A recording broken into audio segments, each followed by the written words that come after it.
कभी कभी एक टूटी हुई चीज पूरे घर का सच खोल देती है। और कई बार हल सिर्फ खेत नहीं जोतता, वो रिश्तों की दरारें भी पढ़ लेता है। आज की कहानी उन दो धड़कनों की है जो बरसों तक एक ही छत के नीचे रहते हुए भी एक दूसरे तक कभी पहुंच नहीं पाए। और एक दिन जब हल टूट गया तो उनकी चुप्पियों का ताला भी साथ ही टूट गया।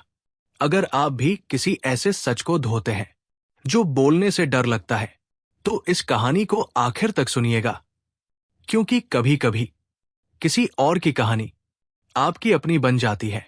शीर्षक: कहानी अच्छी नींद के लिए आखिरी बैल। पिता पुत्र की जज्बाती जंग। टूटा हुआ हल। धीरे से बोला गया सच जो दिल के अंदर गूंज जाए। गांव की सांड हमेशा कुछ रहस्य लिए रहती थी।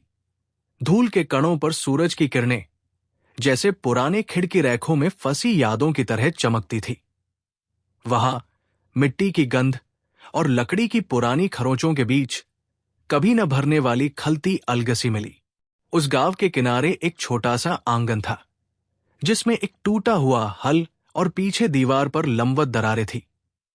हल पर आज भी पुराने तख्तों की चिकनाहट और जंग लगी लोहे की अंगुलियां थी, जैसे किसी समय बड़े काम की बातें वही गूंथी जाती थी। पिता राम जी अब सच में बूढ़े हो चुके थे। उनकी पीठ पर खेत की सर्द हवाओं की सीधी सीधी खुर्रियां थी और आंखों में एक धीमा सा दाग, जिसे वे छिपाने के लिए अक्सर दीवार की ओर देखते। पुत्र मोहन शहर से लौटा हुआ था, हाथ में कुछ पैकेट और आंखों में अधूरी बातें। उसका बचपन वही बीता था जहां हल टूटा पड़ा था, पर अब उसके कदमों में दूरी और चेहरे में थकान थी। सुबह की पहली चाय, हल्का सा नमक और फिर चुप्पी, वे तीनों चीजें उनके दिन का नियम थी। राम जी कई बार उस हल की ओर देखते और उसका स्पर्श करके चुप हो जाते। हल उनके लिए सिर्फ खेती का उपकरण न था, वो उनके पिता की दी हुई इकबाल की निशानी था, जिसे अब टूटते हिस्सों में बांटा जाना था। मोहन, जो शहर की रोशनी में समयस्मय पर खोया रहता, उस हल को समझने की कोशिश करता, पर शब्द कम पड़ जाते। उसकी आंखों में पछतावा और उसी के साथ एक छोटी सी उम्मीद भी रहती कि कुछ भी बदला जा सकता है। दोनों के बीच छोटी छोटी हरकतें, जैसे कि राम जी का चाय का कप अधखुला रखना, मोहन का खिड़की का पल्ला बिना खटखटाए बंद करना, धीरे धीरे भीतर की लड़ाई की परतें खोलती रही। गांव वाले कहते, पुराने हल की आवाजों में घर की कहानियां समाये रहती है। और उन कहानियों में एक खामोशी ऐसी थी जिसे शब्दों में बांटना मुश्किल था। धीरे धीरे टकराव की हवा आई। किसी शाम मोहन ने शहर से लाए नए तार और बोल्ट पेश किए, और रामजी ने उस पर अपनी अंगुलियों से पुरानी जंगली सिलवटें छूकर कहा, हमने उसे ऐसे ही संभाला है। मोहन ने कहा, अब वक्त बदल गया है पिताजी, हल को ठीक करना होगा और इसे बदलकर नया हिस्सा जोड़ेंगे। पर रामजी की आंखों में अजीब सा दरार सा दिखा। वो दरार सिर्फ दीवार की नहीं, उनके भीतर भी थी। वहां एक पुराना पत्र भी पाया गया, आधा फीका, किसी पुराने मौसम की तारीख से मोहर लगा। वो पत्र रामजी के पिता का था, जिसमें उन्होंने छोटे छोटे शब्दों में जमीन की कद्र और हल की पुकार लिखी थी। हल वो हाथ है जो जीवन को सींचता है, ऐसा कुछ लिखा था। और उसी पत्र की नमी में कुछ अनकहे वादे दफन थे। जब मोहन ने वो पत्र देखा तो उसके दिल में एक ठंडी लकीर चली गई। उसे याद आया तब की एक रात जब वो छोटा था और रामजी ने उससे कहा था कि हल हमारी इज्जत है। पर शहर की चमक ने उसे धीरे धीरे उन शब्दों से हटा दिया था। टकराव का जो पल आया वो नग्न और कोमल था। मोहन ने आधे टूटे हिस्से को बदलने की ठानी और नए हिस्से लाने की हिम्मत दिखाई। रामजी ने शिकायत की कि यादें टूट जाती हैं और हल पुरानी बातें सुनाता है।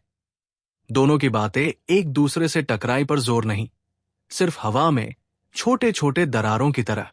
फिर एक शाम जब गांव पर भारी कौंध थी और हल के पास घास की महीन खुशबू उठ रही थी, मोहन ने एक शांतर आवाज में कहा, पिताजी, मैं उसी हल को जोड़ दूंगा, पर पुराने हिस्से को जड़ में रखकर जिससे उसकी कहानी खत्म न हो।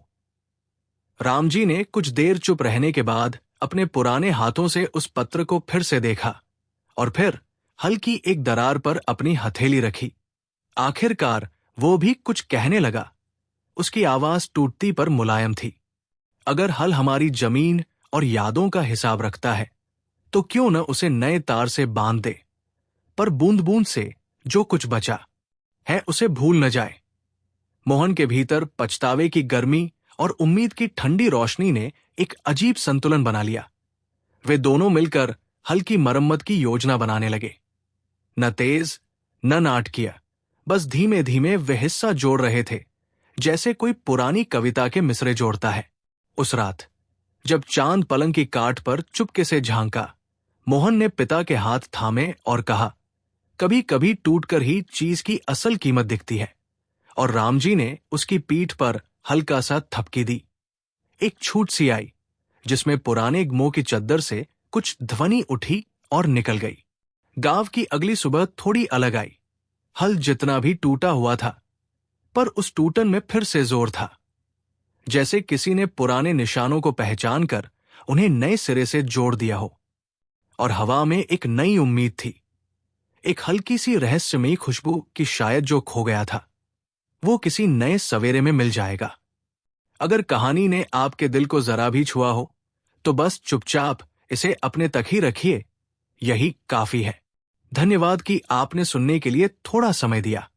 और उसी नई उम्मीद की नरम परत के बीच जब सुबह की हवा आंगन की टूटी ईंटों को धीरे धीरे सहलाती हुई भीतर चली आई, मोहन हल के पास बैठा रहा, जैसे किसी पुराने रिश्ते की धड़कन सुनने की कोशिश कर रहा हो। रामजी चौखट पर टिके अपने कांपते हाथों में वो फीका खत पकड़े रहे, जिसकी स्याही अब उम्र की तरह धुंधली थी, पर भीतर की आवाज अभी भी जिंदा। और इस शांत क्षण में दोनों के बीच एक ऐसी चुप्पी फैली जो किसी बहुत गहरे पछतावे की छाया लेकर आती है। मोहन उस हल के पेंदे की दरारों में उंगलियां फिराता रहा, मानो महसूस कर पा रहा हो कि हर कट, हर खरोंच में उसके पिता का बीता हुआ समय छुपा है। एक पल के लिए उसे याद आया कि बचपन में वो इन्हीं दरारों से मिट्टी हटाने की कोशिश करता था, और रामजी हंसकर कहते थे, हल को छूना सीख ले, खेत की भाषा समझ आएगी। अब वही दरारें उसके भीतर किसी भारी अंधेरे की तरह गूंजती हुई सी लगी। घर की पीछे वाली खिड़की का पल्ला हवा से हिलकर हल्के हल्के ठनकार कर रहा था, और वो आवाज उस अतीत की तरह थी जिसे चाहकर भी कोई बंद नहीं कर सकता। रामजी ने देखा कि मोहन उस खटखट पर कुछ सोचने लगा। उस आवाज में एक आधी छूटी स्मृति थी, उस रात की जब वो अचानक घर छोड़कर शहर चला गया था, बिना बताए, बिना पीछे मुड़े। रामजी ने उस खिड़की को कभी ठीक नहीं कराया था, शायद क्योंकि वो टूटेपन की वो थिरकन सुनना चाहते थे, वही ध्वनि जिसमें बेटे की अनुपस्थिति और खुद की न बोल सकी नाराजगी दोनों मिलकर एक धीमी टीस बन जाती थी। मोहन ने धीरे से कहा, पिताजी, मैं उस दिन के लिए बहुत शर्मिंदा हूं। और उसी लम्हे हवा में फैली मिट्टी की सुगंध में एक पुरानी पीड़ा खुलने लगी। रामजी ने सिर झुका लिया, जैसे किसी पुराने बोझ ने फिर से वजन मांग लिया हो। मोहन की आंखें हल्की जंग पर टिक गई। वहीं पर उसे एक छोटा सा सुनहरा धागा उलझा हुआ दिखा, मानो कभी किसी ने हल पर कोई रक्षा तावीज बांधा हो। उसने उसे छूते ही एक हल्की स्मृति जग उठी। उसे याद आया कि गांव की बूढ़ी सावित्री काकी कहती थी, जब आदमी टूटता है चीजें उसका सच पकड़ लेती है। क्या यही वो सच था जिसे पिता इतने समय से चुपचाप ढोते रहे? उसी क्षण हल की लकड़ी से हल्की सी किरकिरी आवाज आई, जैसे वो खुद कुछ कहना चाह रहा हो। मोहन को लगा जैसे हल ने उसकी उंगलियों में बस उतना कहा, समय से पहले छोड़ा गया रिश्ता भी लौट सकता है। वो कांप गया। रामजी ने दूर खेतों की ओर देखा, जहां पर कभी दोनों साथ जाया करते थे, और उनकी आवाज टूटी पर साधारण थी, मोहन, आदमी गलती से नहीं, गलती को छुपाने से दूर होता है। ये सुनते ही मोहन के भीतर की किसी पुरानी दीवार में दरार आई। उसके गले में कुछ भारी अटक गया। सूरज थोड़ा ऊपर चढ़ा और उसकी रोशनी हल के लोहे पर पड़कर एक अजीब सी चमक लाई, जैसे प्रकाश ने उस टूटन को थाम लिया हो। मोहन ने धीमे से कहा, मैं इसे ठीक करूंगा, पर इस बार भागकर नहीं। और रामजी ने पहली बार बिना किसी तर्क के उसका हाथ हल्के से छुआ। एक छोटा सा स्पर्श, जिसमें शिकायतें कम और थकान ज्यादा थी, पर उस थकान में माफी की कोई बहुत हल्की सी दिशा भी थी। हवा में खड़खड़ाता वो पुराना पल्ला अचानक थम गया, जैसे घर ने थोड़ी देर के लिए सांस रोक ली हो। मोहन ने एक बार फिर हल पर हाथ रखा। अब वो ठंडा नहीं लगा, बल्कि उसमें कोई धड़कती गर्माहट थी, जैसे एक खोया हुआ रिश्ता धीरे धीरे जीवित होने लगा हो। अगर ये चलती कहानी आपको थोड़ी भी महसूस हुई हो, तो बस शांत रहिए, आगे और भी परतें खुलेंगी। धन्यवाद। आपने सुनते हुए ये सुकून बनाए रखा। दोपहर ढलने लगी थी और आंगन में फैली धूप अब वैसी सुनहरी नहीं रही थी। उसमें एक हल्का सा धुंधलापन उतर आया था, जैसे किसी पुराने सच की परत धीरे धीरे खुल रही हो। मोहन हल के पास बैठा, उसकी जड़ों में जमे धूल के महीन कणों को उखाड़ता रहा, और हर बार जब उसकी उंगलियां लकड़ी की सतह को छूती, एक ठंडी सी सहरन उसके भीतर उतर जाती, मानो हल उसके पुराने कदमों के निशान पहचान रहा हो। उसी समय रामजी आंगन से भीतर वाले कमरे में गए और एक पुरानी लोहे की पेटी खोलकर कुछ ढूंढने लगे। वो पेटी जिसे मोहन बचपन में खजाना समझता था और जिसमें हमेशा कुछ न कुछ रहस्य छुपा रहता था। थोड़ी देर बाद रामजी धीरे से बाहर आए।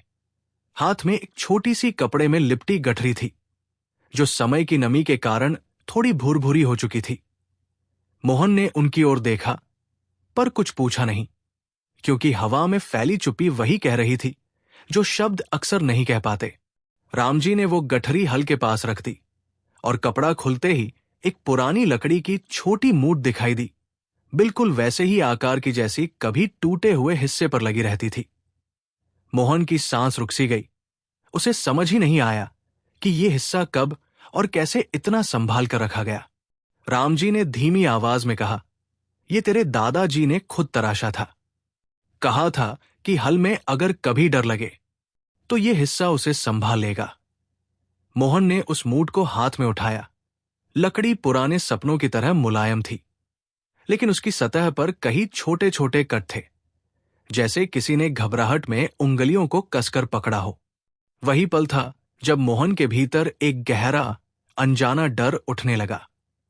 डर की शायद उसके लौटने में बहुत देर हो चुकी है। डर की चीजें सुधर सकती है, पर समय की मार कभी पूरी तरह नहीं मिटती।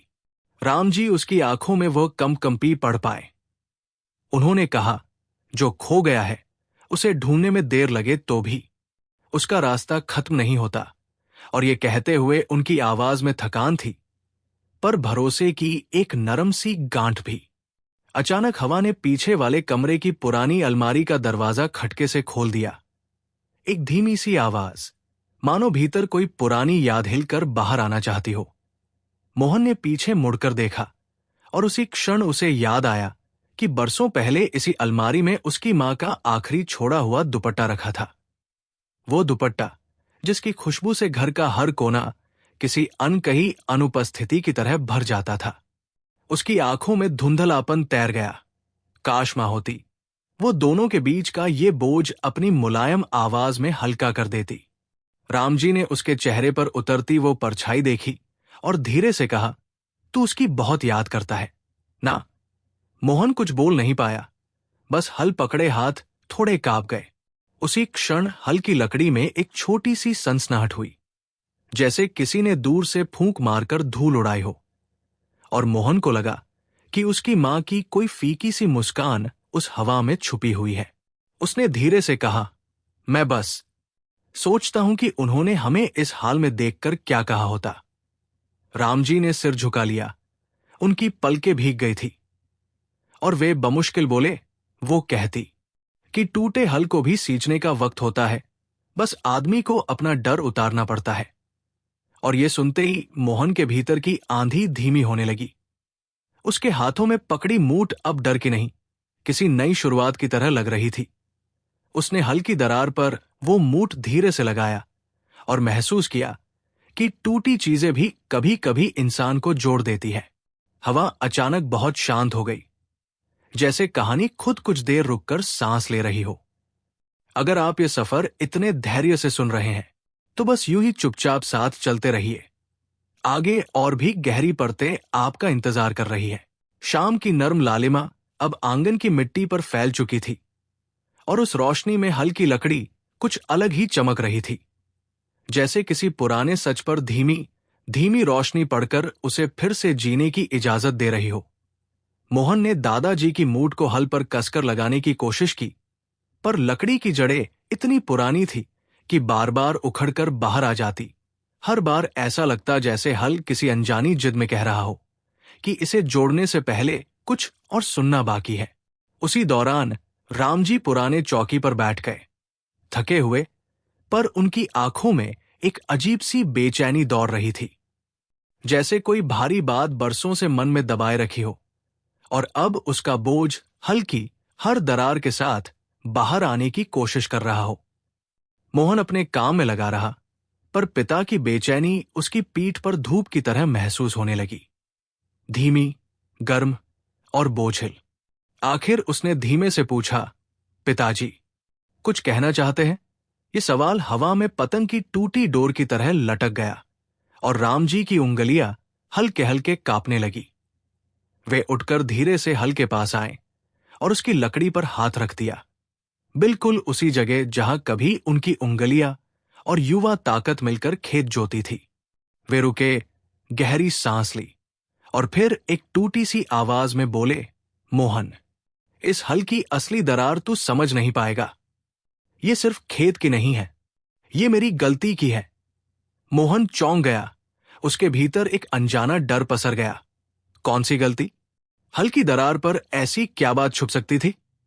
हवा अचानक ठंडी हो गई, जैसे कोई पुराना सच पास ही खड़ा होकर सुन रहा हो। रामजी ने कहा, तेरी मां जिस दिन बीमार पड़ी थी, उसी दिन मैंने खेत में हल जोतने का जिद किया। कहा कि फसल का समय है, पर सच यह है कि उन्हें अकेला छोड़ना मेरी सबसे बड़ी भूल थी। और ये कहते ही उनका गला भर आया। मोहन की उंगलियां सुन पड़ गई। उसे याद था वो दिन, पर वो कभी इस सच को इतनी गहराई से नहीं समझ पाया था। मैं उसी शाम देर से लौटा और तेरी मां ने मुझे देखकर बस इतना कहा, हल समय से जोत लेना। पर आदमी अपने रिश्तों की जड़ें भूल जाए तो फिर खेत भी उसे पहचानते नहीं। ये कहते कहते रामजी की आंखों में पुराना पानी उमड़ आया, जो बरसों से सूखे कुएं की तरह दबा था। मोहन की सांस रुक गई, जैसे किसी ने दिल पर हाथ रखकर धीरे से कह दिया हो कि अब सच को सुनना पड़ेगा। वो मूठ जिसे वो अभी तक जोड़ने की कोशिश कर रहा था, उसके हाथ से फिसलकर मिट्टी पर गिर गई। एक हल्की सी आवाज, जैसे कोई पुरानी याद जमीन पर आ गिरी हो। मोहन की आंखों में अपने पिता की थकान साफ दिखने लगी। वो सिर्फ बुढ़ापे की थकान नहीं थी, वो अपराध बोध की थकान थी, जिसने रामजी की रीढ़ को सालों से झुका रखा था। लंबे समय बाद मोहन ने उनके हाथ पकड़ लिए, बिना कुछ कहे, बिना कोई तर्क किए, बस पकड़ लिए, जैसे वो पहली बार अपने पिता की टूटन को महसूस कर रहा हो। हल्की लकड़ी में फिर एक नरम सी सनसनाहट उठी, जैसे वो भी इस स्वीकारोक्ति को किसी नई मरम्मत की शुरुआत मान रहा हो। आंगन की हवा कुछ देर के लिए एकदम स्थिर हो गई, मानो किसी ने पहाड़ की चोटी पर रखी घंटी को अचानक थाम लिया हो। और उसी शांति में मोहन ने धीरे से कहा, पिताजी, गलती आपकी थी, पर दूरी मैंने बढ़ाई थी। अब हम दोनों मिलकर इसे जोड़ेंगे। और ये सुनते ही रामजी की पलकें बंद हो गई। उन पर जैसे किसी पुरानी राख से उम्मीद की एक महीन लौ उठी हो। कहानी की ये परत अभी और खुलनी है, बस चुपचाप साथ चलिए। आपकी शांति इस किस्से की रोशनी बढ़ा देती है। रात धीरे धीरे गांव की मिट्टी पर उतर रही थी और आंगन में फैली हल्की ठंडक ऐसी लग रही थी जैसे किसी ने पुराने दुखों पर चादर डाल दी हो। शांत, नरम, पर भीतर तक पहुंचने वाली। मोहन हल के पास बैठा रहा, उसके हाथ अभी भी मिट्टी से सने थे और आंखों में पिता की कई बातों का गहरा बोझ था। जैसे कोई पुरानी पगडंडी अचानक एक नए मोड़ पर ले आई हो। राम जी चौखट पर खड़े थे। उनके चारों ओर अंधेरे की परछाइयां लंबी होती जा रही थी, पर उन पर पड़ती चांदनी में उनका चेहरा थका हुआ नहीं, बल्कि किसी अनजाने फैसले से दृढ़ दिखाई दे रहा था। हल के पास पड़ी मूठ को मोहन ने धीरे से उठाया। उसके कांपते हाथों में लकड़ी अब ठंडी नहीं, बल्कि किसी बीते रिश्ते की गर्माहट जैसी लगने लगी। वो मूठ पर उंगलियां फेरता रहा और हर स्पर्श के साथ उसे मां की हल्की मुस्कान याद आने लगी। वो मुस्कान जो अब सिर्फ हवा में गूंजती थी। उसी समय पीछे लगे पुराने पीपल के पत्ते अचानक झंझना उठे। हवा बहुत तेज नहीं थी, पर उन पत्तों में जो आवाज थी वो किसी अनकहे संकेत की तरह लगती थी। मोहन ने ऊपर देखा और उसे यकीन सा हुआ कि पेड़ भी इस बातचीत का हिस्सा है, जैसे बहुत से मौन मौसमों का साक्षी। हल्की दरारों में उंगली घुसाते हुए उसने महसूस किया कि लकड़ी में कहीं गहरी जगह पर एक छोटा सा टुकड़ा ढीला है, मानो हल्की सांस वही अटकी हुई थी। उसने डरते डरते उसे खींचा और उसी के साथ एक सूखा हुआ फूल बाहर गिरा, पीला, नाजुक, बिल्कुल उस तरह जैसे मां कभी चुपके से किताबों में दबाकर रखती थी। मोहन का दिल जोर से धड़का। ये फूल कब से यहां था? किसने रखा था? हवा ने एक बार फिर पुराने पत्तों को हिलाया और ऐसा लगा जैसे कोई फुसफुसाहट कह रही हो, कुछ यादें कभी मिटती नहीं, बस छुप जाती है। फूल के गिरते ही रामजी के कदम आगे बढ़े और उन्होंने हल का दूसरा सिरा पकड़ा। उनकी आंखें भर आई, पर आवाज अब पहले से स्थिर थी। ये फूल तेरी मां ने रखा था, उस दिन जिस दिन तू शहर जाने की जिद पर अड़ा था। उसने कहा था, हल को छोड़ो मत, इससे जुड़े रहोगे तो घर की जड़ें नहीं टूटेंगी। मोहन की सांसों में कसाव आया। वो उस दिन को याद करना नहीं चाहता था, क्योंकि उसी दिन उसने मां की आंखों में पहली बार वो दबा हुआ डर देखा था। वो डर कि कहीं बेटा लौट कर आएगा या नहीं, कहीं ये घर अपनी धड़कन खो देगा। फूल उसकी हथेली में टूटने ही वाला था, पर मोहन ने उसे बहुत सावधानी से पकड़ लिया, जैसे किसी भूली हुई प्रतिज्ञा को फिर से जीवित कर रहा हो। चांदनी अब हल पर सीधे पड़ रही थी। उसकी लकड़ी की दरारें और गहरी साफ दिखने लगी। उनमें समाया हुआ वक्त, पछतावा और अधूरी बातचीतें जैसे एकदम स्पष्ट हो उठीं। मोहन के भीतर एक धीमी आंधी उठने लगी, पर वो आंधी अब तोड़ने नहीं, जोड़ने की ओर जा रही थी। उसने टूटी मूठ को दरार के पास रखा और कहा, पिताजी, ये फूल यहां इसलिए बचा रहा क्योंकि शायद मां चाहती थी कि हम दोनों किसी दिन इस हल के सहारे फिर मिल जाएं। रामजी ने पहली बार सीधे उसकी आंखों में देखा और वो नजरिया बहुत पुराना था, जैसे कोई पिता कह रहा हो, अब समझ रहा है ना किसका दुख कितना गहरा था। मोहन की पलकों के कोने भीग गए, पर आंसू गिरने से पहले हवा ने हल्की ठंडक के साथ उन्हें रोक लिया, जैसे कहानी खुद उसके आंसुओं को थाम रही हो। दूर कहीं गांव की रात में कोई कुत्ता हल्की आवाज में भौंका और फिर चुप्पी ऐसे फैल गई जैसे पूरा माहौल किसी अगले सच को सुनने की प्रतीक्षा कर रहा हो। हल्की लकड़ी धीरे धीरे गर्म होने लगी। क्या ये सिर्फ कल्पना थी या वास्तव में कोई स्मृति उसमें सांस ले रही थी? मोहन ने अपने माथे को हल से टेक दिया, बहुत धीमे, और उसके भीतर पहली बार लगा कि शायद वो सचमुच लौट आया है। सिर्फ घर में नहीं, अपने पिता के भीतर भी। अगर आप इतने धैर्य से इस कहानी के साथ चल रहे हैं तो बस थोड़ी शांति में सांस ले। आगे की परतें और भी नरम और भी गहरी होंगी। रात अब और गहरी हो चुकी थी और आंगन की मिट्टी पर चांदनी ऐसे फैली थी जैसे किसी पुराने जख्म पर हल्दी की परत, धीमी, हल्की, पर सुकून देने वाली। मोहन अभी भी हल के पास बैठा था और उसके हाथों में दबा वो सूखा फूल अपनी नरमी खो चुका था।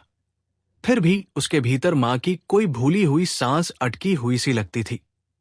रामजी पास ही खड़े रहे, पर इस बार उनके कदमों में वो झिझक नहीं थी जो उम्र और पछतावे ने सालों से उन पर डाल रखी थी, बल्कि एक थकान के नीचे छिपा हुआ छोटा सा साहस था, जैसे आखिरकार कोई पुराना बोझ बोलने का मौका पा रहा हो। हवा अब बिल्कुल धीमे चल रही थी, इतनी धीमी कि हल्की लकड़ी में होने वाली हर हलचल, हर महीन आवाज साफ सुनाई दे रही थी।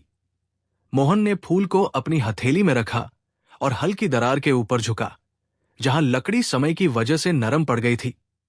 उस नरमी में उसे मां के हाथों की गर्माहट सी महसूस होने लगी, जैसे उन्होंने ही ये फूल छुपाकर रखा हो कि किसी दिन मोहन उसे पाकर घर की ओर लौट आएगा।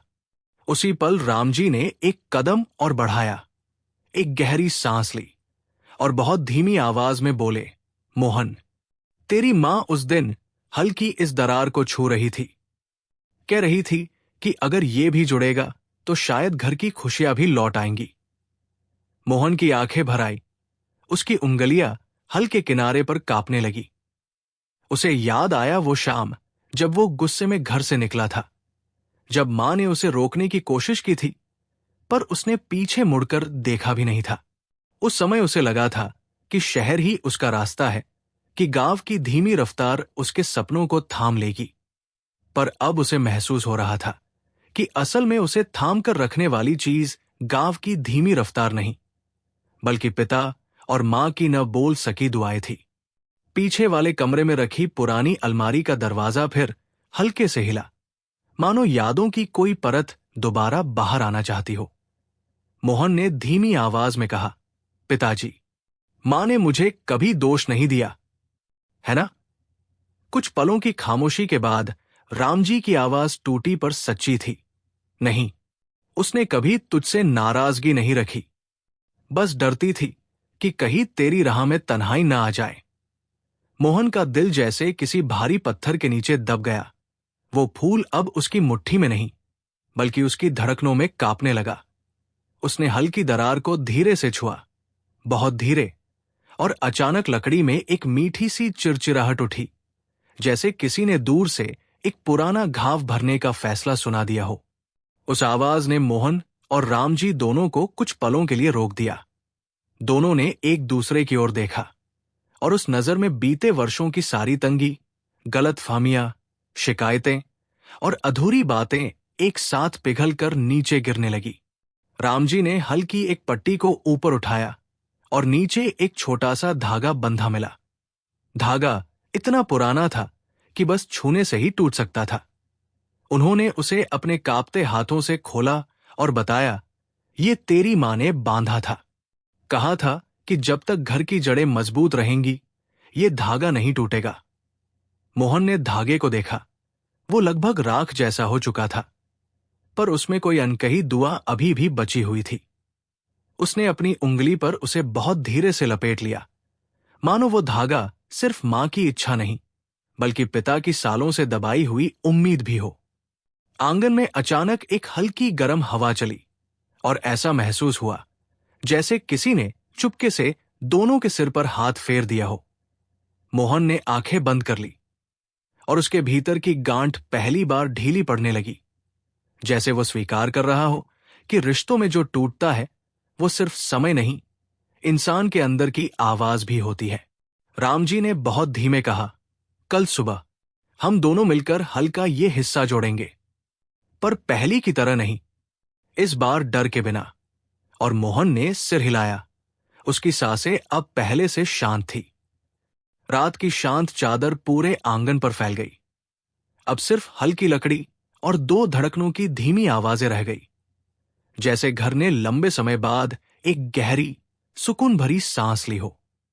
अगर आप अभी तक इस कहानी के साथ इतने शांत कदमों में चल रहे हैं, तो बस धीरे से सुनते रहिए। अगली परत और भी भीतर छिपी है। सुबह की पहली रोशनी जब आंगन की मिट्टी पर उतरी, तो वो बिल्कुल वैसी नहीं थी जैसी हर दिन आती थी।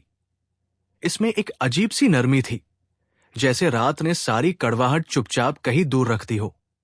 मोहन हल के पास सबसे पहले पहुंचा। उसकी उंगलियों पर कल रात का धागा अभी भी हल्के से लिपटा हुआ था, और उसमें मां की कोई बहुत धीमी सी उम्मीद अब भी सांस ले रही थी। रामजी थोड़ी देर बाद बाहर आए। उनके हाथ में वो पुरानी तेल की डिब्बी थी, जिसे वे बरसों से छूते भी नहीं थे।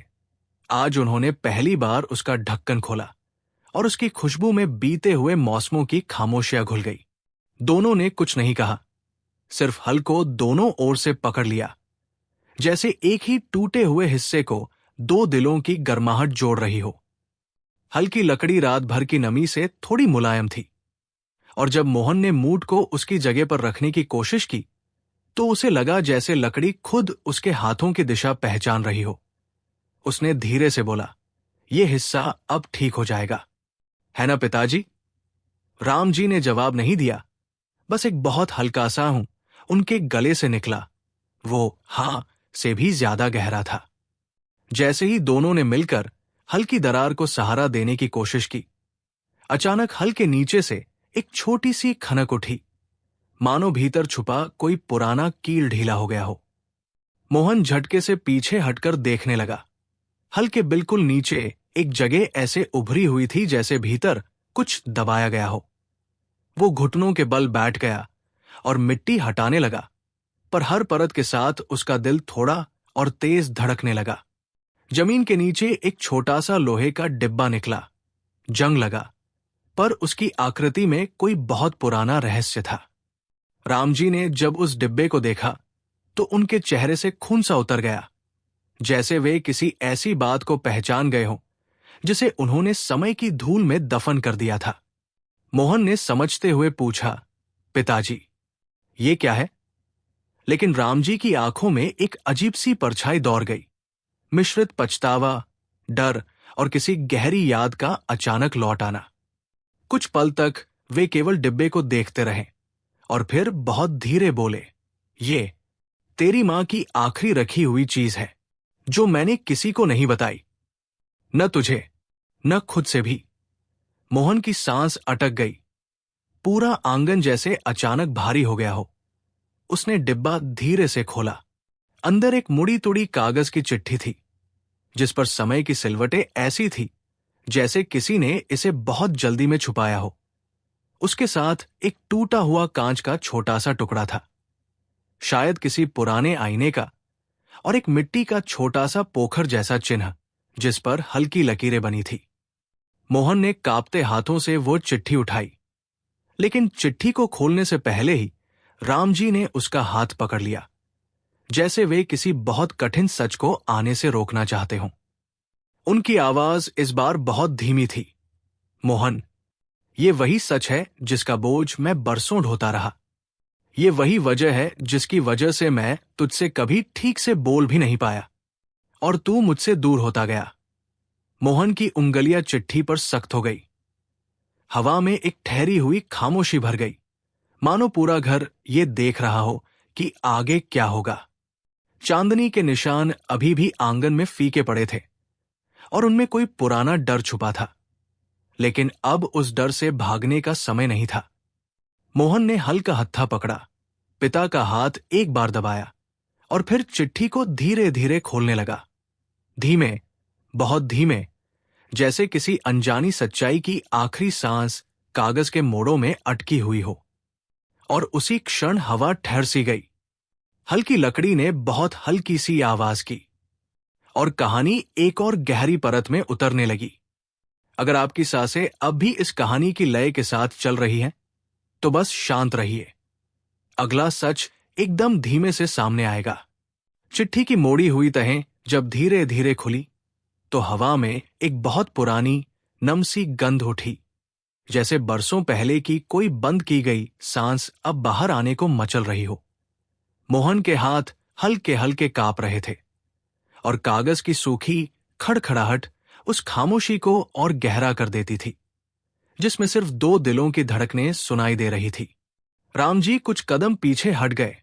उनके चेहरे पर वो भाव था जो किसी ऐसे आदमी के चेहरे पर उतरता है जिसने अपने ही हाथों बोया हुआ सच बरसों तक छुपाए रखा हो। उनकी उंगलियां हवा में अनजाने ही कांपने लगी, जैसे वे उस पल को रोकना चाह रहे हों जिसे वे खुद भी जानते थे कि अब रोका नहीं जा सकता। मोहन ने चिट्ठी की पहली पंक्ति पढ़ी। लिखावट मां की थी, धीमी, गोल, और उन अक्षरों में वही कोमलता थी जिससे वो बचपन में उसकी माथे की लटें ठीक करती थी। रामजी, अगर कभी ये चिट्ठी मेरे बाद तेरे हाथ लगे तो समझना कि मैंने अपने मन की आखिरी बात सिर्फ इसी हल के सहारे छोड़ी है। ये पढ़ते ही मोहन की सांस भारी हो गई। उसकी आंखें हल्की धुंध से भरने लगी। उसने अगली पंक्ति पढ़ी, मोहन को बताना कि उसके जाने का दुख मुझे कभी नहीं हुआ। दुख इस बात का हुआ कि जाने से पहले उसने मेरी आंखों में देखा नहीं। बस इतना कह देना कि मां रूठी नहीं थी। बस डरती थी कि उसका बेटा कहीं अपने ही दिल की थकान से न हार जाए। मोहन के होंठ कांप उठे। उसके गले में जैसे कोई गांठ फंस गई हो। आसपास हवा में एक बहुत धीमी चुभन फैल गई, जैसे मां की आवाज उसी चिट्ठी के भीतर बसी हो और अब हर शब्द के साथ बाहर निकल रही हो। आगे लिखा था, और अगर तू ये चिट्ठी तब पढ़ रहा है जब हल की दरार खुल चुकी है, तो याद रखना मैंने इस हल की जड़ में एक आईने का टुकड़ा छुपाया है, ताकि मोहन जब कभी लौटे तो उसमें अपना चेहरा नहीं, अपना सच देख सके। मोहन ने तुरंत उस छोटे कांच के टुकड़े को हाथ में लिया। वो बहुत पुराना था, धुंधला, उसके किनारे टूटे हुए। लेकिन जब उसने उसे चांदनी में उठाकर देखा तो उस धुंधले आईने में उसका चेहरा नहीं, बल्कि 3 परछाइयां दिखाई दी। एक उसकी, एक पिता की और एक बहुत नरमी से मां की, जो शायद सिर्फ उसके दिल ने देखी हो। मोहन की आंखों से आंसू गिरने ही वाले थे, पर उसने उन्हें रोक लिया, क्योंकि अभी चिट्ठी पूरी नहीं हुई थी। उसने आखिरी पंक्ति पढ़ी, जिसने पूरे आंगन में जैसे एक धीमी पर भारी लहर फैला दी।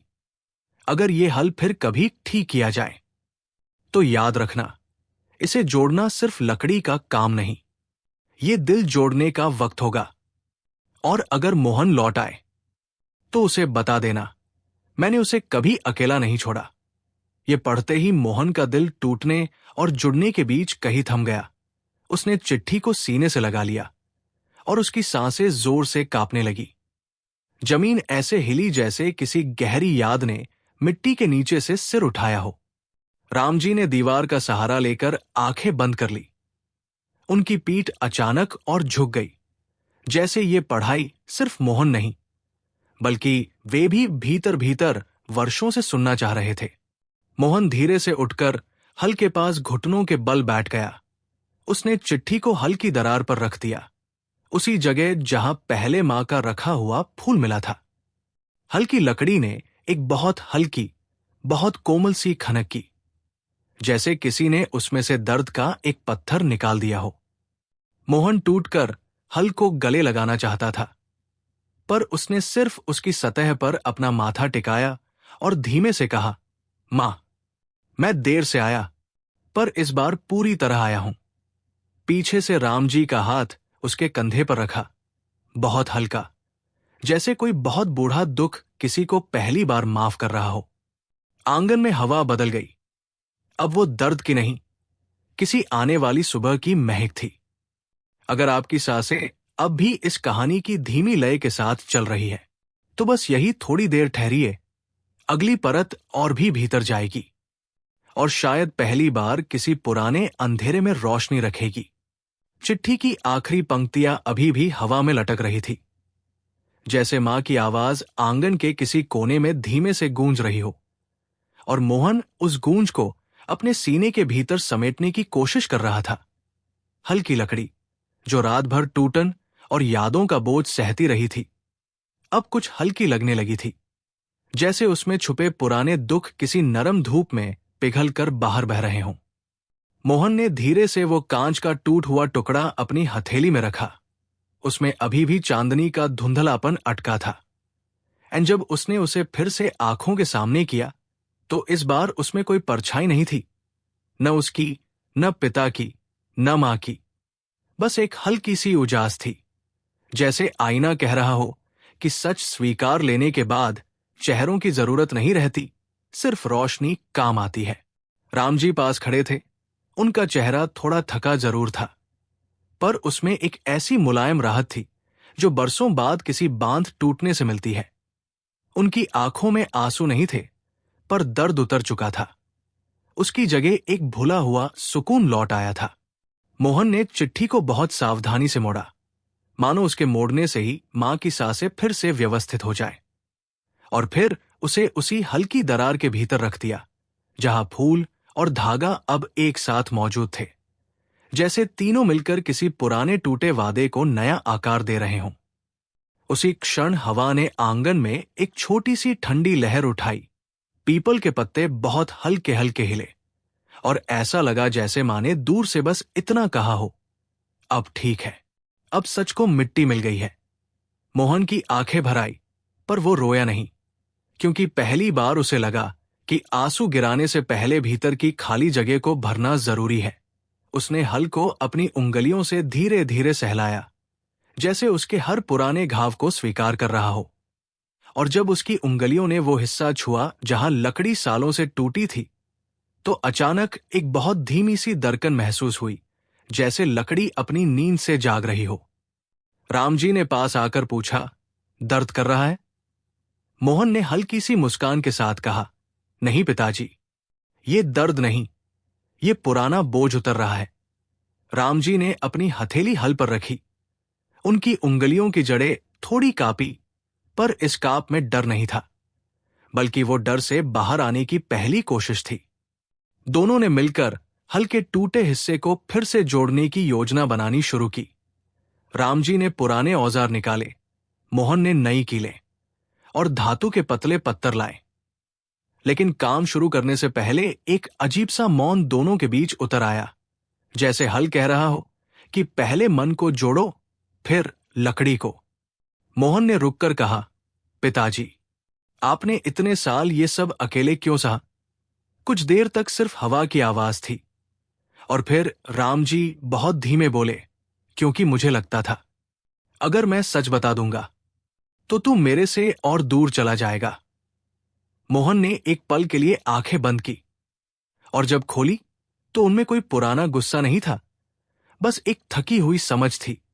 दूरी सच से नहीं बढ़ती पिताजी, झूठ से बढ़ती है, और हम दोनों झूठी चुप्पी में फंसे रहे। ये सुनकर रामजी की उंगलियां थोड़ी कस गई। उन्होंने हल का हत्था मजबूत पकड़ लिया, जैसे किसी ने उनके भीतर से कोई भारी ईंट निकाल दी हो। तभी हल की दरार के भीतर से एक हल्की सी लकड़ी की ठक सुनाई दी, बहुत धीमी, पर इतनी साफ कि दोनों चौंक गए। मोहन ने दरार के पास कान लगाया। लकड़ी ठंडी नहीं रही थी, उसमें कोई बहुत पुरानी गर्माहट लौटने लगी थी। उसने कहा, पिताजी, हल शायद कह रहा है कि अब समय आ गया है। रामजी ने उसकी ओर देखा।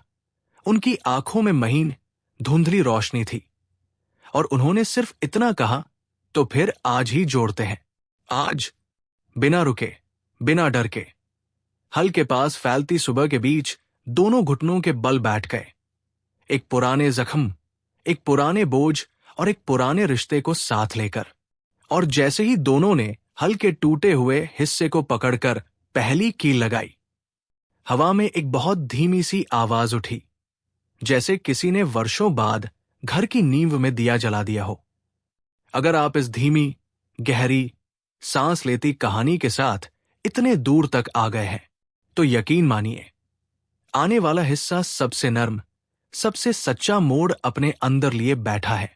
कील ठोकने की वो पहली ठक अभी भी हवा में गूंज रही थी, बहुत धीमी, बहुत भीतर तक उतरती हुई, मानो किसी पुराने अंधे कमरे में किसी ने अचानक एक छोटा सा दिया जला दिया हो। मोहन और रामजी दोनों कुछ क्षण वही बैठे रहे, हल के टूटे हिस्से पर हाथ टिकाए, जैसे वे उस आवाज को सिर्फ सुन नहीं रहे थे, बल्कि उसे महसूस कर रहे थे, अपनी हड्डियों तक, अपनी यादों तक, और उन खामोशियों तक जिन्हें बरसों से किसी ने छुआ नहीं था। धीरे धीरे मोहन ने दूसरी कील उठाई। उसका हाथ कांप नहीं रहा था, बल्कि एक अजीब सी स्थिरता उसमें उतर आई थी, जैसे मां की चिट्ठी ने उसका डर कहीं बांध कर रख दिया हो। उसने कील को लकड़ी के किनारे पर रखा, और इस बार जब हथौड़ा हल्के से गिरा, तो हल की लकड़ी ने एक और मुलायम ध्वनि की, एक ऐसी ध्वनि जो दर्द जैसी नहीं, बल्कि भरने जैसी लगती थी। रामजी ने ये सुनते ही आंखें बंद कर ली, जैसे हल से उठती ये आवाज उनके भीतर किसी गहरे खालीपन में उतर रही हो। वो खालीपन जिसने उन्हें बरसों तक सताया था, जहां चुप्पी भी ठंडी हो जाती थी, और स्मृतियां भी भारी लगती थी।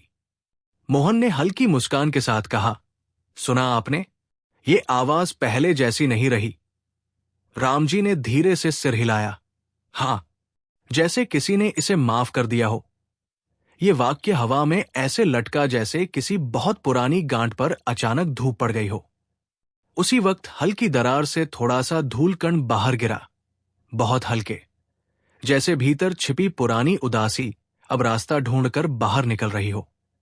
मोहन ने उस जगह को उंगलियों से साफ करते हुए एक और कील लगाई और 3-4 हथौड़े की चोटों के बाद लकड़ी बिल्कुल सीधी होकर बैठ गई। उसमें ऐसी सहम नहीं थी जैसी पहले थी। रामजी ने पास पड़े तेल की डिब्बी खोली। तेल की खुशबू में किसी पुराने घर की रसोई, किसी बीती दोपहर की रोटी और मां के हाथों की गर्माहट का मिश्रण तैर उठा। उन्होंने तेल को हल्की लकड़ी पर धीरे धीरे मलना शुरू किया। हर बार हाथ ऊपर जाते तो उनकी उंगलियां कांपती थीं, पर नीचे आते वक्त एक अजीब सी ठहराव लिए हुए होती। मोहन ने धीरे से पूछा, आप ये तेल इतने साल छुपाकर क्यों रखते थे?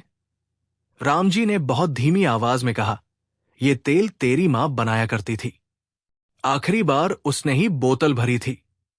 कहा था कि हल जब भी थक जाए इसे लगा देना, पर मैंने उसे कभी लगाया ही नहीं। शायद इसलिए लकड़ी इतनी जल्दी टूट गई। ये सुनते ही मोहन के दिल में एक चुभन उठी, बहुत नरम पर गहरी, जैसे किसी ने यादों की परत के बीच उंगली रखकर उसमें से धूल हटाई हो। उसने पिता का हाथ रोककर कहा, पिताजी, अब लगाइए, अब देर नहीं हुई है। और इसी पल, बहुत धीमे, रामजी के हाथ तेल में भीगकर हल्की दरारों को भरने लगे और लकड़ी में एक ऐसी चमक उभर आई जो सिर्फ मौसम की या तेल की नहीं थी। वो किसी पुराने पछतावे से निकली पहली रोशनी थी। हल्की लकड़ी जैसे सांस लेने लगी। नीचे से एक हल्की सी गर्मी उठी जो मोहन की उंगलियों तक पहुंची। उसने घबराकर पूछा, पिताजी, ये हल गर्म क्यों हो रहा है? रामजी ने हल्के से मुस्कुराकर कहा, ये गर्म नहीं हो रहा, ये लौट रहा है। और सचमुच हल्की पुरानी दरार लगभग गायब सी लगी। केवल एक हल्की रेखा बची थी जो कहानी की तरह जड़ में रहती है, पर अब दर्द नहीं देती, बस याद दिलाती है। मोहन ने हथौड़ा नीचे रखा और हल के सामने घुटनों के बल बैठ गया। उसकी आंखों में हल्की नमी उतर आई थी, पर वो रो नहीं रहा था। वो केवल वो ऊर्जा महसूस कर रहा था जो वर्षों से टूटे हुए हल के भीतर होकर अब बाहर आ रही थी। अचानक हवा फिर से थोड़ी तेज हुई। पीपल के पत्तों ने धीमी सरसराहट की और ठीक उसी समय हल ने एक तीसरी, बहुत हल्की खनक की, जैसे किसी ने कहा हो, अब अगला सच खोलो, मैं सुनने के लिए तैयार हूं। मोहन और रामजी दोनों ने एक दूसरे की ओर देखा। इस बार उस नजर में कोई डर नहीं था, सिर्फ एक साझा सवाल था, क्या हल पूरी तरह जुड़ने से पहले कोई और याद बाहर आने वाली है? क्या कोई और सच पीछे छुपा है? और तभी मोहन को लकड़ी के किनारे पर एक अजीब सी निशान दिखाई दिया जो पहले वहां नहीं था। वो उंगलियों से उसे छूता है और हल बहुत हल्की सिंह जैसी आवाज करता है। कहानी अब एक और दहलीज पर खड़ी थी।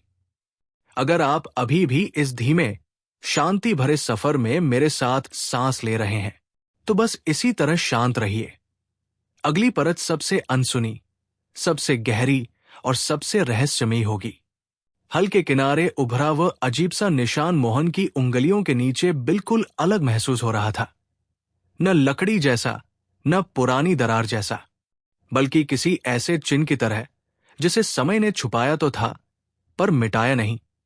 उस सतह को छूते ही हल ने बहुत धीमी, लगभग सुनाई न देने वाली एक सांसी ध्वनि की, जैसे कोई पुराना सच भीतर से करवट लेकर जाग रहा हो।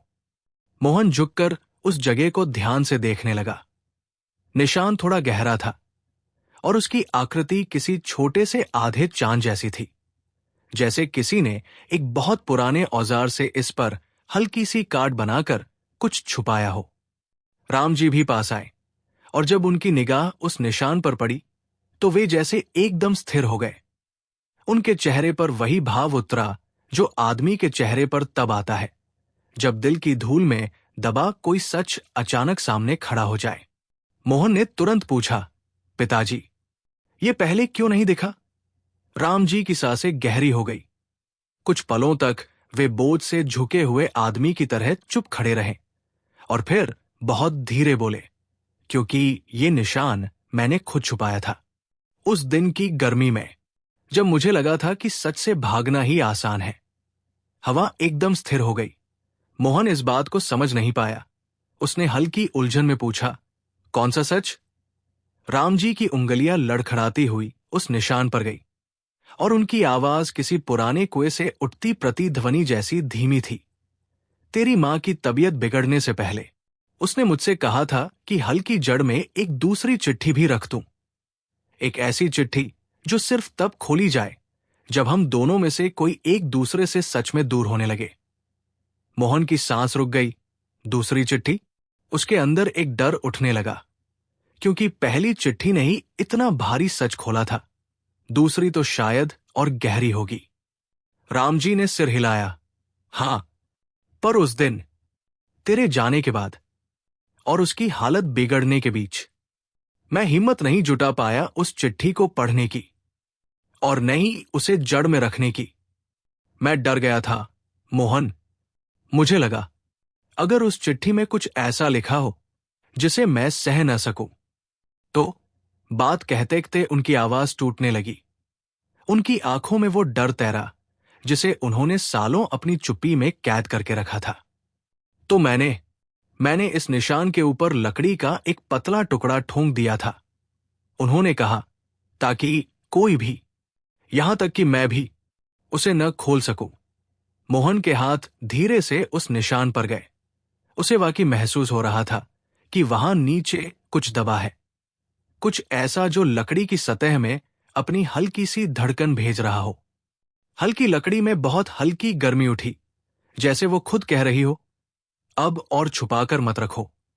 मोहन ने गहरी सांस ली और कहा, पिताजी, आज खोलते हैं, अब नहीं छुपाया जाएगा।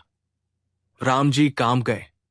उन्होंने कहा भी नहीं, पर उनकी आंखों ने साफ कहा कि वे इस वक्त की बरसों से प्रतीक्षा कर रहे थे और उससे डर भी रहे थे। मोहन ने औजार उठाया, बहुत धीरे, क्योंकि वो इस निशान को किसी चोट की तरह नहीं खोलना चाहता था। वो उसे ऐसे छू रहा था जैसे किसी पुराने घाव की पट्टी खोलने में सावधानी बरतता है। हल ने फिर एक बहुत महीन सी आवाज की, जैसे लकड़ी खुद तैयार हो। मोहन ने लकड़ी की उस परत को धीरे धीरे उखाड़ा। एक छोटा सा टुकड़ा हटते ही नीचे मिट्टी में जमे कागज का कोना दिखा, पीला, नाजुक, और उस पर मां की वही गोल, धीमी लिखावट का एक लुप्ताकार हिस्सा। राम जी के घुटने जमीन पर टिक गए। उनके हाथ कांप रहे थे, पर इस बार वे अपने कांप को छुपा नहीं रहे थे। मोहन ने मिट्टी को साफ किया, बहुत प्यार से, और भीतर से एक छोटी, चुपचाप छिपी चिट्ठी बाहर आई। उसकी तहों में समय की धूल थी, पर उन तहों में कोई सांस अटकी हुई थी, कोई बहुत पुराना शब्द जो किसी बहुत सही क्षण का इंतजार कर रहा था। मोहन ने अपने पिता की ओर देखा। राम जी ने आंखें बंद कर ली, जैसे चिट्ठी खुलने से पहले ही उनके भीतर कुछ खुल गया हो। पढ़ो, उन्होंने बहुत धीमी आवाज में कहा, जो भी है, आज सुन ही लेते हैं। मोहन ने चिट्ठी को अपने दोनों हाथों के बीच थामा, बहुत धीरे, बहुत श्रद्धा के साथ, और उसकी तह खोलनी शुरू की। और जैसे ही पहली तह खुली, हवा ने एक लंबी, गहरी सांस ली, जैसे पूरा घर किसी सच के आने से पहले खुद को संभाल रहा हो। अगर आप अभी भी इस कहानी की धीमी धड़कन के साथ चल रहे हैं, तो अगले हिस्से में वो सच सामने आएगा जिसे मां ने सबसे अंत में लिखा था, और जो इस कहानी की जड़ को पूरी तरह बदल देगा। चिट्ठी की तह खुलते ही हवा में एक ठंडी सी खामोशी फैल गई, ऐसी खामोशी जो किसी घर के भीतर तभी उतरती है जब वर्षों से रोके गए शब्द अचानक सामने आने वाले हों। मोहन के हाथ कांप रहे थे, पर इस बार उन कांपते हाथों में डर नहीं, बल्कि एक धीमी श्रद्धा थी, जैसे वो किसी पवित्र आखिरी सत्य को खोल रहा हो। कागज बेहद नाजुक था, किनारों से टूटा हुआ, पर उसके भीतर दर्ज जो सांस थी वो बिल्कुल साफ, बिल्कुल जीवित लग रही थी। जब उसने पहली पंक्ति पढ़ी तो उसकी धड़कन रुक सी गई। मोहन, अगर तू ये चिट्ठी पढ़ रहा है तो समझ कि ये वो बात है जो मैं तेरे पिताजी से भी कभी नहीं कह पाई। रामजी ने यह सुनते ही गहरी सांस ली। उनका चेहरा हल्की चांदनी में और भी खोया सा लगने लगा, जैसे वे किसी बहुत पुराने अपराध के सामने खड़े हों। मोहन ने अगली पंक्ति पढ़ी। तेरा जाना मुझे नहीं तोड़ता था मोहन, मुझे तोड़ता था तेरे पिताजी का वह डर जो वे तुझसे छुपाते रहे। उनका डर था कि कहीं तू भी उनकी तरह खेतों की थकान में अपना सपना दफना न दे। मोहन ने पिता की ओर देखा। रामजी की आंखें फर्श पर थी और उन आंखों में वो शर्म थी जो एक पिता महसूस करता है जब उसकी दी हुई चुपिया बेटे के भागने का कारण बन जाती है। चिट्ठी में आगे लिखा था, तू जिस रात गया था उस रात तेरे पिताजी बहुत देर तक घर के पिछवाड़े बैठे रहे। उन्होंने कहा था अगर मोहन रुक गया तो शायद उसके सपने मुझ में ही कैद हो जाएंगे। यही वजह थी कि उस रात उन्होंने तुझे रोकने की कोशिश नहीं की। मोहन की सांस टूट गई। उसके भीतर अचानक एक तीखा दर्द उठा, पर वो दर्द किसी गुस्से का नहीं था, बल्कि किसी बहुत गहरे गलतफहमी के अचानक टूट जाने का था। उसने पिता की ओर देखा। रामजी धीरे धीरे आंसू पोंछते बोले, मैंने तुझे इसलिए नहीं रोका था क्योंकि मैं नहीं चाहता था कि तू मेरी तरह राहों में बंध जाए, पर तूने हमेशा सोचा कि मैं तुझसे नाराज था। मोहन का गला भारी हो गया। वो चिट्ठी पर आंखें टिकाए रहा, क्योंकि अगर उसने सिर ऊपर किया तो शायद उसके आंसू बह पड़ते। चिट्ठी की अगली पंक्ति में मां ने लिखा था, अगर कभी ये हल टूटे और तुम दोनों उसे जोड़ने बैठो तो समझना कि वो टूटन तुम्हारी दूरी का रूप है और उसका जुड़ना तुम्हारे मिल जाने का संकेत होगा। हल्की लकड़ी उसी क्षण बहुत हल्की सी थरथराई, इतनी हल्की कि शायद सिर्फ मोहन ने महसूस किया, जैसे मां की कही हर बात इस लकड़ी की नसों में पहले से ही गूंज रही हो। फिर आखिरी हिस्सा आया, एक ऐसा हिस्सा जिसके हर शब्द में मां की सांसों का वजन था। मोहन, तेरे पिता तुझे कभी खोना नहीं चाहते थे। वे बस डरते थे कि कहीं तू उनसे ये उम्मीद न कर ले कि वे भी अपनी अधूरी इच्छाओं को पूरा करेंगे। और सच तो यह है बेटा, वे अपनी हर इच्छा तुझ में जीते थे। मोहन के हाथ ढीले पड़ गए। कागज कांपकर उसकी उंगलियों में थरथराने लगा। उसके भीतर जैसे किसी ने सारी दीवारें गिरा दी हों। रामजी ने कांपती आवाज में कहा, मैंने सच में तुझ में ही अपना सब कुछ देखा था मोहन, पर कह नहीं पाया। मोहन धीरे से पिता की ओर मुड़ा। उसकी आंखें भर चुकी थी, पर उसमें कोई शिकायत नहीं बची थी, बस एक भारी, गहरा, नम समझ थी। अचानक हल ने एक बहुत धीमी पर साफ ठन सी आवाज की, जैसे उसने एक और गांठ खुलने की गवाही दे दी हो। मोहन घुटनों के बल नीचे बैठ गया, हल की सतह पर अपना माथा रखकर बोला, मां, आपने हम दोनों को आज सचमुच जोड़ दिया। और रामजी भी उसके पास आकर बैठे। उनकी हथेली धीरे से मोहन की पीठ पर रखी, बहुत हल्की, बहुत थकी, पर पूरी तरह ईमानदार। आंगन में एक अजीब सी गर्माहट फैलने लगी थी। कोई तेज नहीं, कोई अचानक नहीं, बस एक धीमी सांस लेती हुई गर्माहट, जैसे किसी टूटे परिवार के भीतर पहली बार कोई छोटी सी लौ जली हो। अगर आप इस कहानी की धीमी धड़कन के साथ यहां तक पहुंचे हैं तो बस थोड़ी और शांति में साथ चलते रहिए। अब कहानी अपने सबसे सूखे, सबसे कोमल अंत की ओर बढ़ रही है। आंगन की उस गर्माहट में एक अजीब सी नरमी घुल गई थी, जैसे किसी बहुत पुराने दर्द को आखिरकार सही शब्द मिल गए हों और अब वो आह बनकर बाहर निकल रहा हो।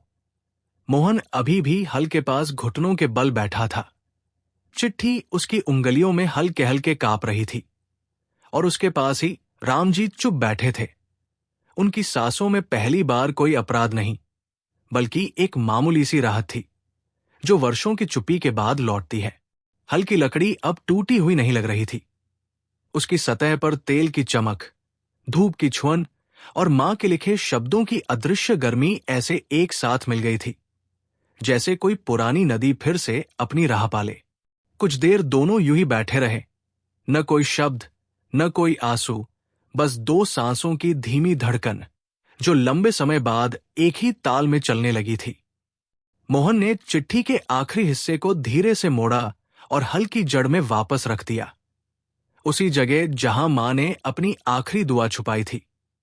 उसने बहुत धीमे कहा, ये यहां ही रहे जहां इसकी जरूरत थी। और कहते ही हल्की लकड़ी ने एक बार फिर एक हल्की सी मृदु खनक की, जैसे उसने भी इस बात को स्वीकार कर लिया हो। सुबह की धूप अब आंगन में थोड़ी और फैल चुकी थी और उसकी किरणें हल्की दरारों से होकर सीधे मोहन के हाथों पर पड़ी। उसे ऐसा लगा जैसे मां की हथेली वहीं से धीरे से उसके हाथ पर टिकी हो, बिल्कुल वैसे ही जैसे बचपन में उसे पढ़ाते हुए रखा करती थी। रामजी थोड़े से आगे झुके और हल को दोनों हाथों से सहारा दिया। उनकी उंगलियां अब कांप नहीं रही थी, बल्कि उनमें एक धीमी स्थिरता लौट आई थी। मोहन, उन्होंने कहा, आवाज में थकान भी थी और साहस भी। अगर तू उस रात वापस मुड़कर देख लेता तो शायद ये सब पहले ही। मोहन ने बिना उन्हें पूरा करने दिए उनका हाथ पकड़ लिया, बहुत हल्के से, जैसे किसी पुराने बोझ के सिर पर हाथ रखते हैं, और धीमे स्वर में बोला, नहीं पिताजी, शायद समय को इसी दिन का इंतजार था। कुछ बातें टूटकर ही जुड़ पाती हैं। ये सुनकर रामजी की आंखें भर आई, पर आंसू गिरने से पहले ही हवा की एक मंद लहर उन्हें सुखा गई, जैसे ये घर अब किसी की भी कमजोरी को गिरने नहीं देगा। मोहन ने औजार उठाए और हल के अंतिम, सबसे पुराने हिस्से को जोड़ने की कोशिश करने लगा। जैसे ही उसने कील को सही जगह लगाया, हल ने एक शांत सी धड़कन भेजी। अब वो टूटन को याद नहीं कर रहा था, वो जुड़ने की प्रक्रिया में था। पिता और पुत्र ने मिलकर आखिरी पट्टी सीधी की, दरार का अंतिम सिरा बंद किया और हल की जड़ पर तेल की पतली परत चढ़ाई। लकड़ी की महक हवा में फैल गई। वो महक मिट्टी, धूप और बीते हुए मौसमों की थी। उस महक में एक और तीसरी खुशबू मिली, मां की, जो हर ईंट, हर दीवार, हर हवा के झोंके में कहीं न कहीं आज भी जिंदा थी। जब हल पूरी तरह सीधा हुआ तो मोहन ने एक पल के लिए उसे चुपचाप देखा, जैसे वो किसी आदमी को देख रहा हो जिसने कई घाव झेलकर आखिरकार सांस लेना फिर से सीख लिया हो। रामजी ने कहा, अब ये फिर चलेगा। उनकी आवाज में गर्व नहीं, बल्कि कृतज्ञता थी, जैसे हल ने उन्हें दूसरा मौका दिया हो। मोहन ने हल पर अपना हाथ रखा और फुसफुसाया, चलने से पहले हम दोनों को थोड़ी सांस और लेनी चाहिए। उसी क्षण आंगन की खिड़की, जो सालों से अधखुली रहती थी, हवा के एक नरम झोंके से धीरे धीरे पूरी खुल गई और उसके बीच छिड़की धूप ऐसे फैली जैसे किसी ने घर के भीतर रोशनी का चौका लगा दिया हो। दोनों एक दूसरे की ओर देखे और उस नजर में वर्षों का दर्द, गलती, गलतफहमी सब शांत होकर बस एक ही चीज में बदल गया था, माफी। हल, जो अब जस का तस सामने खड़ा था, किसी जिंदा साथी की तरह लग रहा था, जैसे वो मां की आखिरी इच्छा पूरी होने का इंतजार कर रहा हो। कहानी अब अंतिम मोड़ पर पहुंच रही थी, वही मोड़ जहां टूटे हुए दिल, टूटे हुए औजार और टूटे हुए रिश्ते एक नई सुबह में अपनी जगह ढूंढ लेते हैं। अगर आप मेरे साथ यहां तक इतनी शांत सांसों में चले हैं, तो बस अब आखिरी हिस्सा बाकी है, जहां पूरा घर एक नई रोशनी में बदलने वाला है। आखिरी पट्टी जुड़ने के बाद आंगन में एक ऐसी शांति उतर आई थी, जो किसी घर में सिर्फ तब आती है जब एक लंबा बोझ, एक पुरानी गांठ और एक अधूरा डर एक साथ सांस छोड़ते हैं। हल अब सीधा खड़ा था। तेल की चमक में धूप ऐसे झिलमिला रही थी, जैसे किसी ने उसकी देह पर नई शुरुआत का आसमान उकेर दिया हो। मोहन और रामजी दोनों कुछ देर तक उसे देखते रहे, जैसे ये वो हल नहीं, बल्कि उनका अपना दिल था, जिसे आज फिर से जोड़ दिया गया हो। हवा बहुत धीमी थी, पर उसमें एक ऐसी गर्माहट थी जो घरों में तभी लौटती है जब पिघलना और माफ करना एक ही पल में हो जाए। पीपल के पत्तों की सरसराहट भी अब डरावनी नहीं लग रही थी। वो किसी पुराने आशीर्वाद की तरह फुसफुसा रही थी। मोहन ने हल्के हत्थे पर अपना हाथ रखा, बहुत शांत, बहुत स्थिर, और उसी समय उसके भीतर एक अजीब सी राहत फैल गई, जैसे उसकी आत्मा का कोई वजन आज उतर गया हो। उसने धीरे से कहा, पिताजी, क्या इसे अब खेत में ले चले? रामजी ने थोड़ा सा मुस्कुराते हुए गहरी सांस भरकर कहा, चलेंगे, पर आज ये हल खेत नहीं जोतेगा। आज ये बस हमारे साथ चलेगा। उनकी आवाज में वो विश्वास था जो वर्षों से कहीं खो गया था, आज लौट आया। दोनों ने हल को उठाकर आंगन से बाहर की ओर लिया। हल भारी नहीं लगा, बल्कि ऐसा महसूस हुआ जैसे वो खुद अपने भार का कुछ हिस्सा उतार चुका हो। रास्ते में मिट्टी की खुशबू उठी, वही खुशबू जो मां को सबसे प्रिय थी, और मोहन को महसूस हुआ कि मां की दुआ इस रास्ते पर बिछी हुई है। जब वे खेत के किनारे पहुंचे तो सुबह की धूप थोड़ी और खुल गई थी। आकाश की नीली परतें हल्की सुनहरी रेखाओं से भरने लगी थी। हल को वहां रखकर दोनों कुछ देर तक चुप खड़े रहे, जैसे किसी पवित्र स्थान पर खड़े हों। मोहन ने देखा कि हवा में उड़ी धूल हल की सतह पर बैठकर एक चमक छोड़ रही थी, जैसे मां की उंगलियों ने उसे फिर एक बार सहलाया हो। रामजी ने धीमे स्वर में कहा, मोहन, धरती और हल दोनों जान लेते हैं जब आदमी सचमुच लौटता है। ये सुनते ही मोहन के भीतर कुछ गहराई में टूटकर फिर से जुड़ गया। उसने पिता का हाथ पकड़ लिया, बिल्कुल वैसे जैसे वो बचपन में डर से पकड़ लेता था। आज पकड़ में डर नहीं, बल्कि एक शांत भरोसा था। दोनों हल के पास घुटनों के बल बैठ गए, और पहली बार नहीं, बल्कि वर्षों बाद एक साथ। रामजी ने हल्की मुस्कान के साथ कहा, देख, ये अब पहले जैसा नहीं, ये अब हमारे जैसा है, टूटा भी और जुड़ा भी। मोहन की पलकों के कोने हल्के से गीले हो गए। वो मिट्टी को हाथ में लेकर धीरे से बोला, मां ने सच कहा था, टूटन भी कभी कभी घर का रास्ता बना देती है। अचानक एक नरम झोंका आया, हल्के हत्थे से होकर गुजरा, और बहुत हल्की, बहुत कोमल सी खनखन उठी, जैसे हल ने खुद कहा हो, अब सब ठीक है। दोनों ने आंखें बंद कर ली, कुछ पलों तक नहीं बोले, और उस खामोशी में उन्हें लगा कि खेत, हवा, हल, मां, सब एक साथ उन्हें गले लगा रहे हैं। जब वे वापस लौटने लगे तो हल पीछे नहीं छोड़ा, उसे साथ लेकर ही घर की ओर चले, जैसे किसी बुजुर्ग की इज्जत को घर वापसी का हक दे रहे हों। घर पहुंचे तो खिड़की आज भी पूरी खुली थी। धूप भीतर ऐसे गिर रही थी जैसे उसने भी किसी के लौटने का इंतजार किया हो। हल को उन्होंने आंगन में रखा, बिल्कुल बीचों बीच, जहां से हर कमरे की दीवार उसे देख सके। मोहन ने बहुत धीमे कहा, आज मां की आखिरी इच्छा पूरी हुई, और रामजी ने सिर झुकाकर जवाब दिया, और आज मेरा बेटा भी पूरी तरह लौट आया। आंगन की हवा फिर से रुकी। एक पल के लिए सब कुछ स्तब्ध, शांत, और फिर एक नरम गरम झोंका आया, ऐसा जैसे किसी पुरानी भूल को आखिरकार माफ कर दिया गया हो। अगर इस लंबी, धीमी सांसों वाली कहानी ने आपके दिल को जरा भी सहलाया हो, तो बस इसे यही शांत मन से सहेज लीजिए। आपकी सुनने की खामोशी ही इस कहानी की असली रोशनी है। धन्यवाद इतने दूर तक साथ चलने के लिए।